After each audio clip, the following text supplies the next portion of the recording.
All right, we're live, guys. Hey, thanks for joining me. I'm super excited to have you guys here. I've been working hard on this, and I hope you enjoy it. I basically, yeah, titled this "What I Wish I Knew About Buying a Home While in My Early 20s," because this is exactly the stuff I wish I knew, 10, 15 years ago. Well, I guess I'm not quite that old, but 10 years ago. And Yeah, honestly, just wish I had my future self here to show me how to do this. The importance of buying a house, getting in it early, the benefit that can have on my future self, my family, all of that. And so, anyway, super excited that you're joining me, and looking forward to helping you see the vision. So, anyways, I wanted to tell a little bit about me. Let's dive in here. I'm going to share my screen so you can see this. All right. Okay. So here we are. If I can get it working. There's me, Garrett Hanson. I'm going to be your host today. But a little bit about me. 8 years. I've been 8 years in the mortgage space as a producing loan officer. I dove right into this right out of college. I graduated from John M. Huntsman School of Business in Finance and Marketing, and jumped right in with Academy. So been doing this for a good little while now, and I actually got my accredited mortgage professional through the Mortgage Bankers Association School of Mortgage Banking, which was a big step that most don't do. But anyways, was super proud of that. But really, things that I'm probably most proud about is just being a husband and dad to my two kids. But I'm also a homeowner and an investor. So that's a little bit about me. Uh, you're obviously here because your goal is to own a home one day. I don't know your quite time frame, whether it be this month, this year, in a couple of years, but you want to do it. And so, you know, you're here for a reason. I want you to ask yourself really why you're here. Why do you want to buy a home? Why do you want to buy a home? Is it something that you feel like you just need to do? Is it for financial reasons? Is it for family stability? You're sick of moving around, renting place to place. What's your why? Why do you want to do it?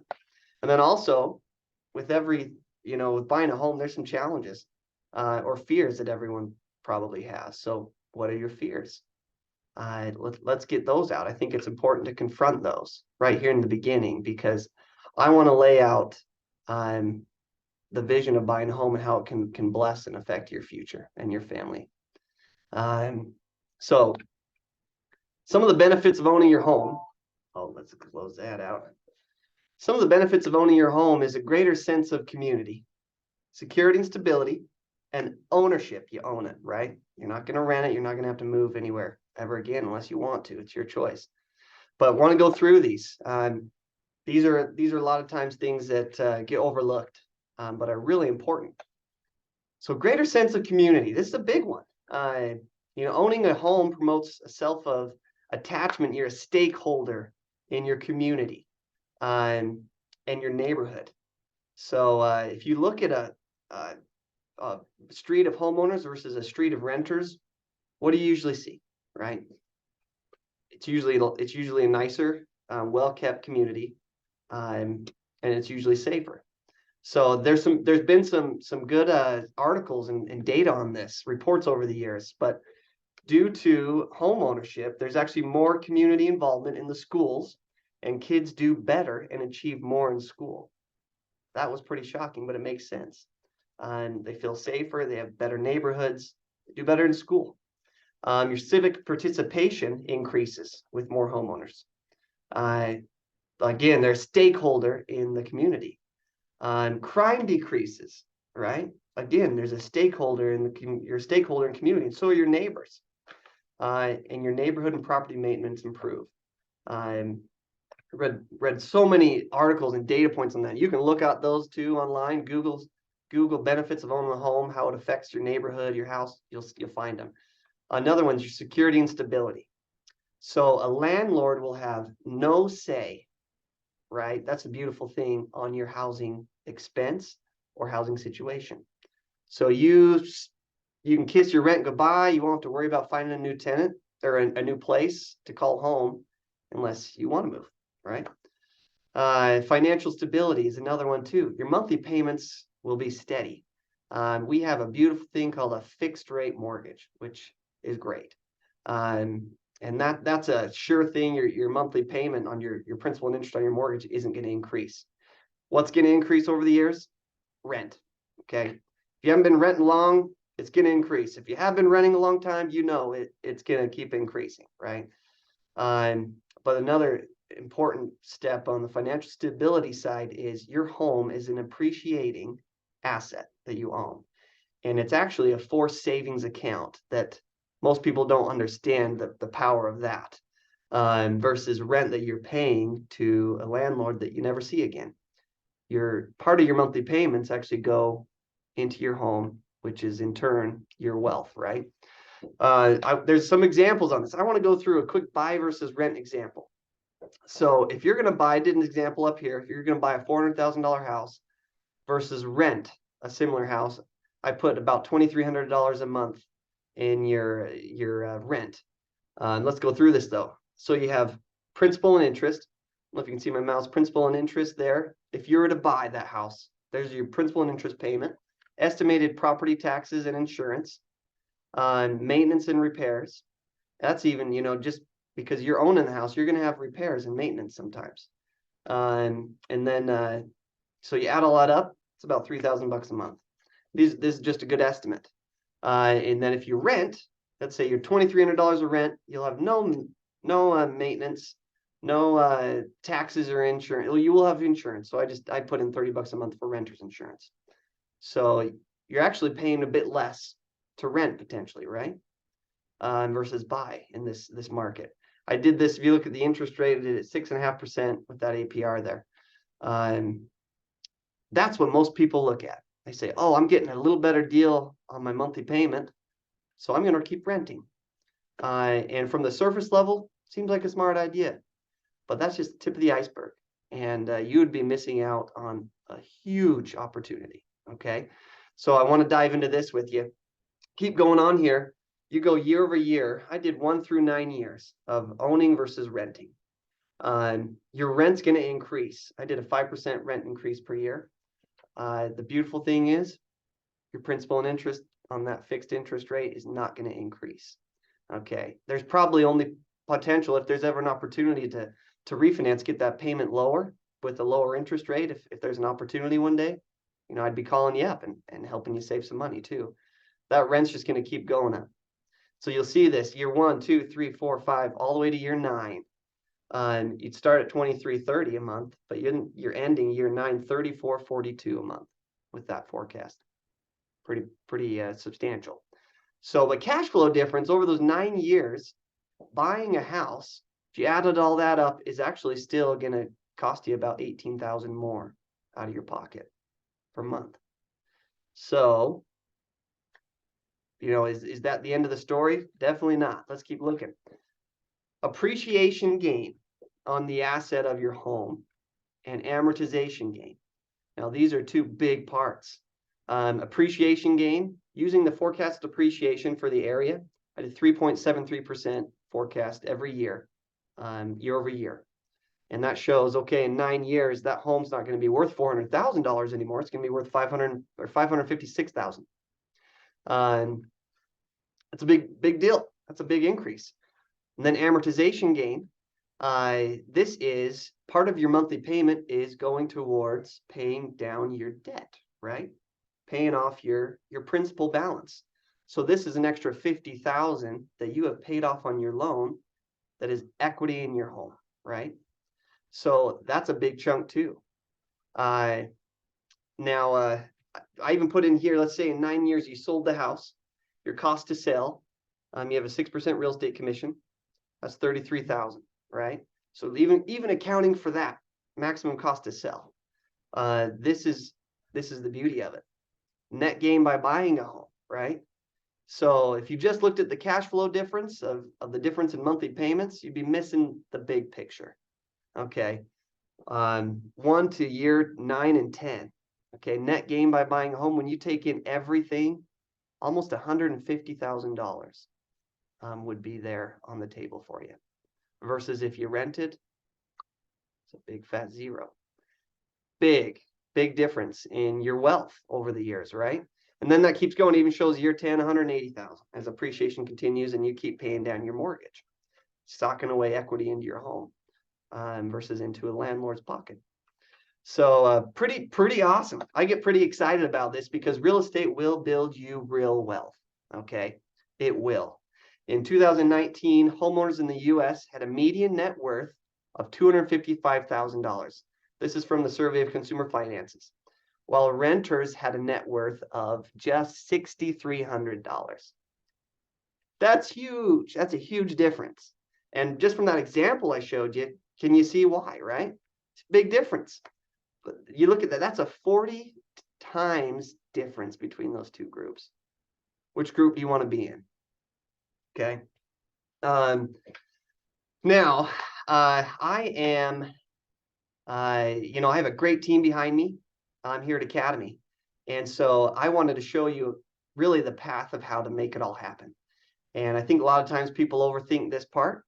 But the beautiful thing is you'd have me and my team on your team to help you get there, which is priceless. So the path to home ownership, I want to go through this. It's really not too difficult, but there are some things you should know. And I think some things to know ahead of time will be beneficial. So let's go through this. From application to keys, your first step is loan pre-approval.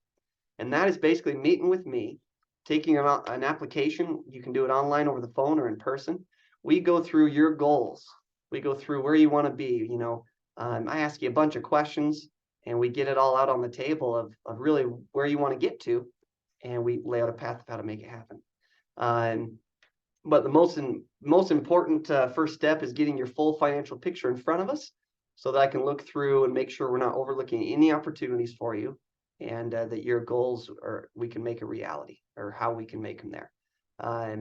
But with this, we find your purchase price points, your estimated payments. You'll find out all of that, and it's all complimentary. There's no fee for a consultation like this. So I do these all day long, and would love to continue to do them and help you and your families do it. So once we go through and we have a good game plan, I'll do all my due diligence. So I'll validate your income, validate your assets, validate everything in your financial picture in your application, and then I can get you pre-approved. And that's basically a letter. A letter that I send you, and your realtor, if you're working with a realtor, which I highly recommend, that says go out and get a house, and you're qualified for up to this purchase price. They'll send that in with any offers that you make on a home to tell them that you're good to go. You're good for the money. We can make it work, and you'll be able to close on that deal. So next one, once you have that pre-approval, you have that purchase price, you can go out and start looking for homes. That's the exciting part, and this is where it pays to work with a good realtor. They'll help you figure out the best area for you. They'll go through, they have access to the MLS, which is a massive database of almost all of the homes on the market, to go through. So the huge asset to help you find your house. And not only will they help you find it, but they'll help you secure it with the offer and negotiating with the seller, writing the terms, getting you to the finish line. They'll be a big part of that. But finding the home, really, it's just going and finding the house and getting it under contract with your agent. Next one, once you're under contract, we'll go through and we'll do a whole nother meeting. We'll make sure that you're in the best loan structure and loan program possible for your goals. And so I'll go through everything. We'll talk about, compare a few different options for, and then we'll ultimately pick the best ones for you. And we'll get rolling on it. So once we have that done, then we start processing your loan. And a big part of a big key that we need is the appraisal on the property. And that's if you're buying a $400,000 home, we want to make sure that home is actually at least worth $400,000 before we lend that money at that valuation. So we order an appraisal. And while we're ordering that appraisal, getting that done, it's often a good idea to get a home inspection. I'd say it's always a good idea to get a home inspection. And that's where a certified home inspector would go through and, they'll check in the crawl space, in the attic. They'll check all of the different parts around the house. They'll climb on the roof. They'll find basically anything that's noteworthy that, you might need to either fix, or maybe you should have the sellers fixed before you move in. Or if there's any deal breakers that you're like, this house isn't for me. There's too much risk in this. It's too many problems. So well worth that cost too. And there's plenty of good companies, but your realtor, I'm sure, has a great connection to help that get going. And they could probably even order that for you and get it rolling. Now, once we have the appraisal back, we'll actually go through, my processor will probably be in touch, because we're going to need all the files, documents for the files. So income, assets, any personal third verification documents that we need for the file. Once we have it all compiled, she'll send it off to the underwriter, and that's where they'll do a thorough, level review of the file, make sure everything's in line, because the money is actually coming from an investor. And they're going to be putting the money up, and they want to make sure that file has everything in it that they're agreeing to when sending that money. And so that's where an underwriter is key in just making sure that it's all there. And so if the underwriter catches something, like maybe we need another pay stub, or we need to explain some deposit on your bank statement, that's where we'll get back with you, and we'll get what we need again, and then send it back for the underwriter for the final sign off. And once we have everything in the file as it should, we get that clear to close. And when you're buying a home, that is the music to everyone's ears. That just means you're good to go, and you have that final loan approval. The next step is really just signing the documents. So we have a closer who'll send this full packet of closing documents to the title company that we're working with. And they're the ones that have the escrow officer, who is a notary, and will help you sign all the official documents on the loan. After that, you sign all the documents. The next day, usually, maybe sometimes that same day, but usually the next day, you get the keys, and that house officially records in your name, and you are an official homeowner. Woo! Big day, right? So anyways, that's how it's done. It's really not that difficult. Hopefully it's easier than you thought it was, because it's easier than I thought it was when I first looked at buying a house. Okay, so some things to look for, though, that I want to give you tips on, that when you're going to apply for a loan, the main 3 things that we look for, keeping it very simple like it should be, is your credit history and scores, your down payment and assets, your debt to income ratio. These are the 3 things. Those are really the big 3 things that we look at. So I want to dive into some of these. Your credit history. What are your scores? So we pull all 3 credit bureaus, and we use the FICO score. We pull a Equifax, Experian, and a TransUnion score. And we use the middle score to be fair. So we throw out the low score, we throw out the high score. We look for any derogatory credit. Was there any bankruptcies in the recent years? Was there any foreclosures on the home? Any short sales?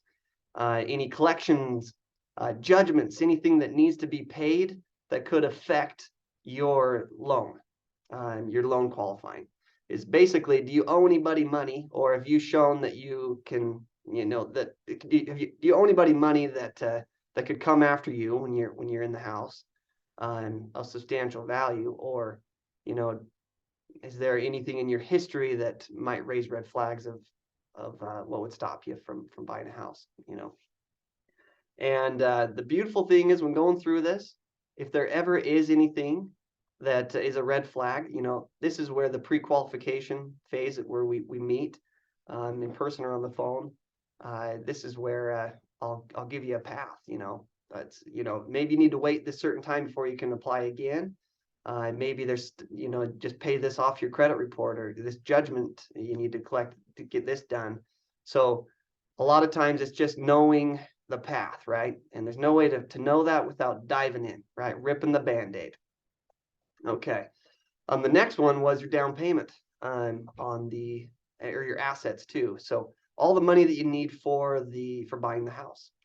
So do you have qualified funds for a down payment and closing costs? Qualified funds is basically anything that we can trace. So cash is a difficult one. If you have cash laying under the mattress, probably a great idea to go and put that in a bank account so that we can source where that came from. Cash is really difficult. The beautiful thing though, you don't always need a down payment. If you're a first-time home buyer, there are so many wonderful zero down, no down payment programs available that you can take advantage of. And we'll go through all of them that pertain to you or the area you're looking at.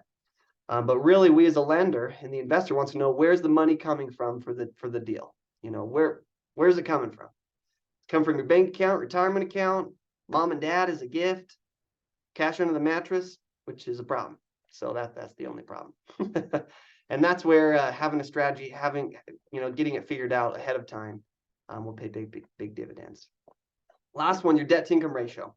So this is basically, what liabilities do you currently have? Is it a car payments, any credit cards, any student loans, stuff like that? What are your current debts? And then what is your income? We calculate all of your income that we can use to qualify in your file. And there's ratios that are actually pretty telling. If you've ever heard of this, it's a 31-43 rule. Now they've done many statistical studies and shown that households, if they can keep their housing expense below 31% of their gross income, right? They should be in a good position to not be overburdened on their housing expense. The other 43 is, if you add in your housing expense versus on top of any other debt. So on top of your credit card payments, on top of your auto loans, your student loans, 43% is that ratio. So they recommend you not take out any more over 43% of your gross income. And that's really what they're looking for is stability in housing. So we don't want anyone to fail. We don't want anybody to get into a house and it be over their heads and them not succeed. Okay, everybody loses in that case. Now, those are the main three things. But I want to dive into also loan programs. So your conventional FHA, VA, and USDA. If you haven't heard of these, when you're going through the process, you'll be hearing about. And I want to go briefly about them. They're all we'll back up. They all have pros and cons. So they're all kind of tailored to certain individuals, certain types for the benefits. Some have greater benefits, some don't. Some are tiered more towards if your credit score is in a certain range versus at a higher range, or vice versa. If you're a veteran, the VA program's amazing. If you're buying in a rural area and you don't have a down payment, USDA is a great program. So these are just some of the great ones that we'll go through. We work with, honestly, over 200 different loan programs. And so that's where having that initial consultation is invaluable, just to make sure we're not overlooking any opportunity for you, right? But yeah, and this is a big thing that a lot of people get hung up on. So I want to ask this question: how much of a down payment do you need to have saved, put down in order to purchase your first home? Right? Any guesses? Usually, I get about 20%. You heard that before? I understand why everyone says that, because there's this stigma of that 20% down to avoid mortgage insurance. You need 20% down. How much do you really need down? None, right? None, not a zilch, zero. If you're a first-time home buyer, there are, like I was saying before, there are so many programs available, especially here in Utah and Idaho, where I'm licensed in. They are super good programs too. We have some in-house programs. There's some state-sponsored programs. There's some local community grant programs. There's local grants, down payment assistance programs. There's a ton. You just need to be working with the right people and know where these are to take advantage of them. So I wanted to share this article because it's what I try and tell so many people. Where they, if they don't have a down payment, they're saving up a down payment. Is it smart to save up a down payment and just wait? That's where it could backfire. And so this article, experts say saving up to 20% for a home could backfire. But there are some things you can do, right? Saving 20% for a down payment is a dream for many. It means you'll avoid private mortgage insurance. But with home values rising, savings account earning low interest, saving 20% may not be wise. Do you know why? And I'll tell you an example. I've had so many that have been this example that I've worked with over the years, where they wanted to save up a little bit more. But you know what happens? Let's say you're buying a house, you're wanting to buy a house for $200,000, and you don't quite have that down payment. So you're like, oh, we'll save up another year, and we'll buy it next year. What happened? What happened to that house in that year? It probably went up to 210, maybe 220. And they're like, oh man, I'd have to buy it now for 210 or 220,000 when I could have bought it a year ago with zero down, with one of the first-time homebuyer programs available. Just like, oh yeah, the hard thing is saving. It's hard to save up for the rate of appreciation that we've been seeing in homes over these past years. It's been impossible for most people. So I would say, don't worry about it. If it makes sense, if it can be a solution for you to one of these zero down programs, you don't need a down payment. Okay, if the payment's manageable for you, it's probably a lot wiser to buy it sooner than later, because there's a good chance you might be paying a lot more for that house that you could have had yesterday, right? There's my rant for that. So, it's the question of when's the best time to plant a tree, right? 20 years ago. 20 years ago. You get the point, right? So when's the second best time to plant a tree? Today. Not tomorrow, today, right? Gives you the best opportunities. So how to take action on today is really first and best step is, I'd say, let's get you pre-qualified. Then we can go through your full financial picture and we can see exactly where you stand. Like I'm saying, rip the Band-Aid. Okay, see where you're at today. Even if you're not wanting to buy for 6 months, get pre-qualified today. What does it hurt? The best case scenario is you might buy a house sooner than you think. Worst case scenario, I'll tell you something that we need to work on, and so that you can be ready in 6 months down the road. If there's something wrong with credit, or we need to figure out, the debt to income ratios and improve those, or whatever it might be. So super easy to actually submit an application. And if you want to do it online, we have a mobile version and an online version that are super easy. On your computer, smartphone, you go to this. This is your, got a little screen of this to get started now. But you just type in your email and start going. And it probably takes 10 minutes. 10 minutes tops to cruise through this. Here's the online desktop version. You hit the apply now button, and it'll take you right to the application. You can start onto that. Nothing ever happens until you take that first step, right? So if you have that person in your life, or maybe you are that person and you're finally changing your ways of like, oh, I don't need to, I'll just keep renting, or just a procrastinator of, oh, I'm fine where I am. There might be something a whole lot better out there. Given all the statistics, all the possibilities, all the benefits and value of owning your own home gives you, it's something I always recommend. But definitely would love to go through the consultation with you. I got this little video I wanted to share with you.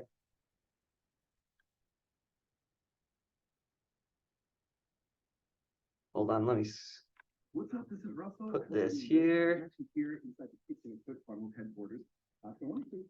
Okay, let's see. I'm going to share this with my other screen so you can see it. Share. Here we go. Okay, I love this video because it shows how just one little opportunity you take can lead to big things down the road.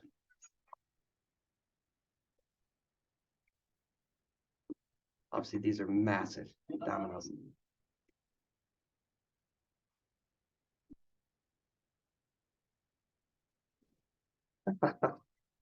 Pretty cool.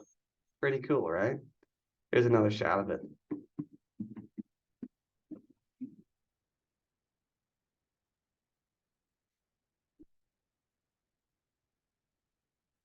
Okay. Stop share. Oh, it's still playing there. Exit that. Okay, so I want to help you get home, right? I want to help you get home. I want to help you accomplish your goals. That's what me and the whole team here at Academy Mortgage wants to do. And just like in that video, the first little dominoes is that first step, buying your first home, or even just making that call, getting pre-qualified, finding the house. It all dominoes into the big things. Once you have your first house, your starter home, what's the next home? It's a move up home, and then eventually your dream home, right? A lot of people want to skip right from their starter home, just from renting to their dream home, and that's hard to do. That's hard to do for anybody. And so starting it and getting in that domino effect to where one day you'll be exactly where you want to be in the community you want to be in, with the financial stability that you've been hoping for. So anyways, I get passionate about this because I believe in it. And I believe that it can bless you and your families for the rest of your life. So I wanted to give you this. So this is my mortgage app, and it's a great tool. You can scan that with your phone. If you're not on the, you just watch this on your phone, but you can scan that on your phone.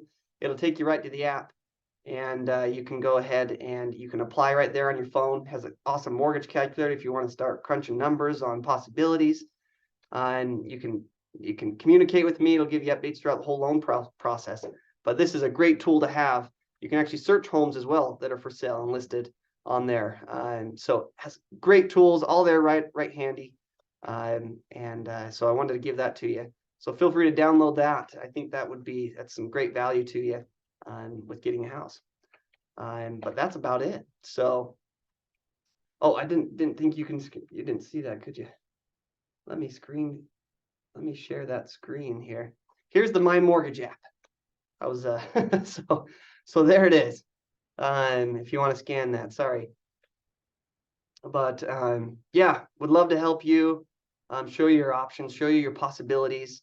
Let's get a game plan, because once you get the ball rolling, there's so many other possibilities too with buying investment properties. So I said I was an investor myself.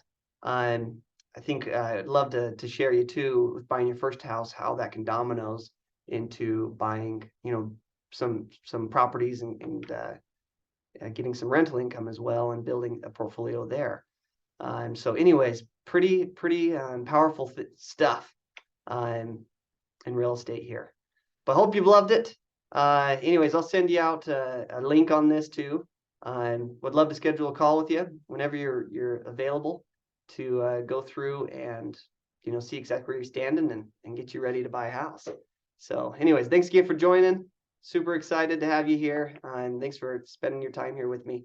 Really appreciate it, and hope you have a wonderful year ahead.